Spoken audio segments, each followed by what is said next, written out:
Good morning, folks. This is Dr. Patmos. It is April the 5th, and happy Easter to those of you who celebrate Easter, and happy Passover to those of you who celebrate Passover, and happy Sunday to everyone else. So, recently, by the way, I'm displaying my allegiance here today. Um, so, the other day, one of the people who follows my Substack made an interesting comment that had me thinking. And the comment was this person she referred to the doctors who are promoting the anti-vax, anti-mRNA agenda, especially those who are in power, are considered esteemed physicians. And I found myself thinking, what qualifies one to be considered an esteemed physician? And what are some examples of esteemed physicians? And what kinds of characteristics would definitely exclude one from being considered an esteemed physician? Well, I did a little digging around on this, and below in the text, you'll find the answer. So the bottom line is that to be considered an esteemed physician, you have to be a a clinician, someone with a deep, long experience at the bedside taking care of patients. If you haven't taken care of patients, then it's pretty hard to be considered an esteemed physician. If you aren't even licensed to practice medicine and have no qualifications, really can't be considered an esteemed physician.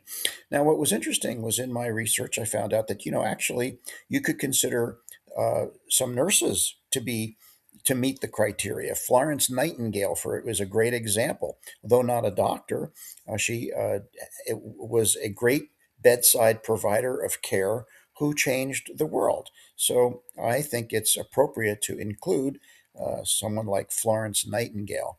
And so the list of criteria for what would make one an esteemed physician includes deep clinical experience, proper training and qualifications, certification, a license. You can't be a esteemed physician if you've never practiced medicine and don't even qualify for a license.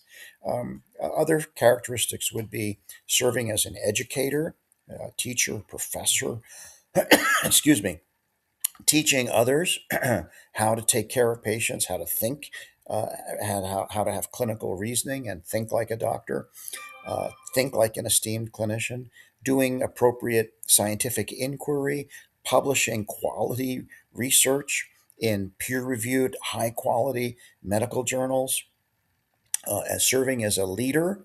Um, for medical organizations and for the betterment of the public, and so on and so forth. Those are the kinds of characteristics that one would think of as an esteemed physician. See below. But then it begs the question, well, what characteristics would exclude one from being considered an esteemed physician? It's kind of the opposite. So if you have no if you've not completed your medical training, if you've not done an internship, residency, fellowship, and been board certified or board eligible, it's pretty hard to make the case that you're an esteemed physician. For those who don't understand medical education, graduating medical school does not really the MD by itself doesn't empower you to do anything. You can't even get a license with just an MD degree. That is the entry level credential for a doctor. Let me say that again. Earning an MD degree is great. It was one of the happiest days of my life. It is an entry level designation. You can't do anything with it. In order to do something with your MD, you have to go beyond the undergraduate medical education and do what's called graduate medical education.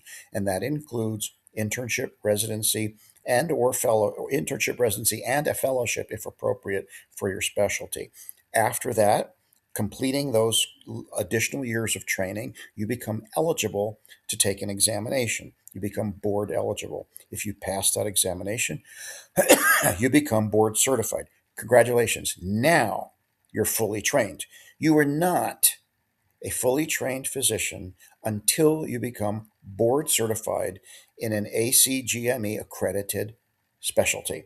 whether it's family medicine, internal medicine, pathology, whatever it might be, unless you've completed that training and been board certified, you're not fully trained. So it's pretty hard to be considered an esteemed clinician if you never finished or have any graduate medical education. It's just nonsensical. Another requirement is a license. If you're not licensed to practice medicine, how can you be an esteemed physician or esteemed clinician? And going along with that is clinical experience.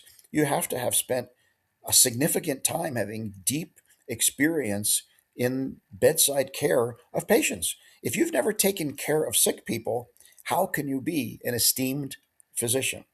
And then, in terms of your credentials and experience, if your resume is full of unsupported, unsubstantiated, embellished, exaggerated, and fabricated content, it's pretty hard to make the case that someone who would do that is an esteemed clinician. It is assumed that what you put down on your resume and your CV is true, 100% completely true.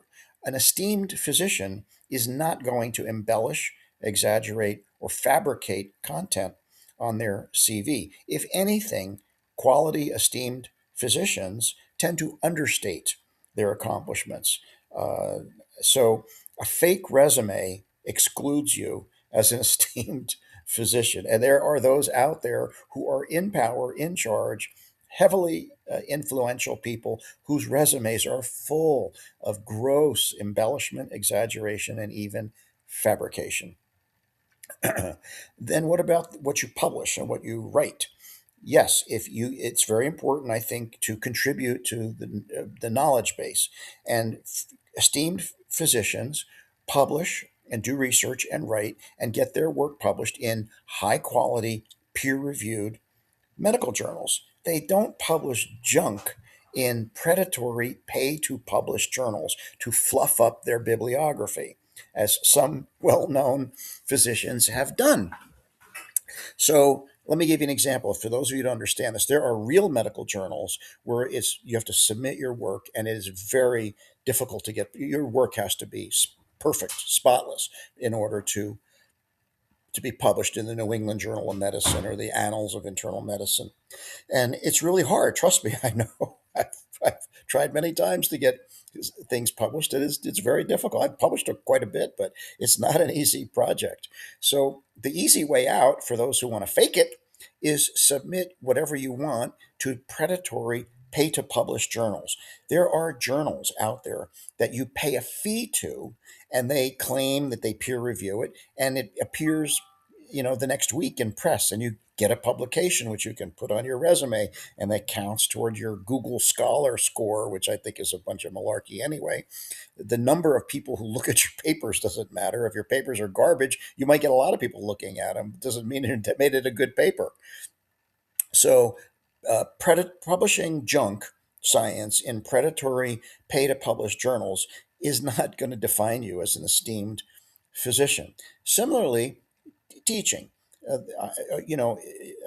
He who teaches learns best. And in the Hippocratic Oath, it is very clear that we are expected to teach.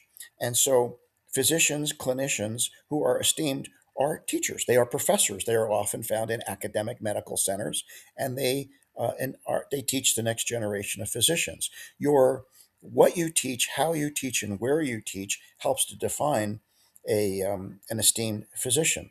The next one is leadership in medicine, leadership of organizations, of hospitals, of medical enterprises that exist, for-profit, non-profit organizations, whatever it might be, serving in a leadership capacity to improve the health of the communities we serve.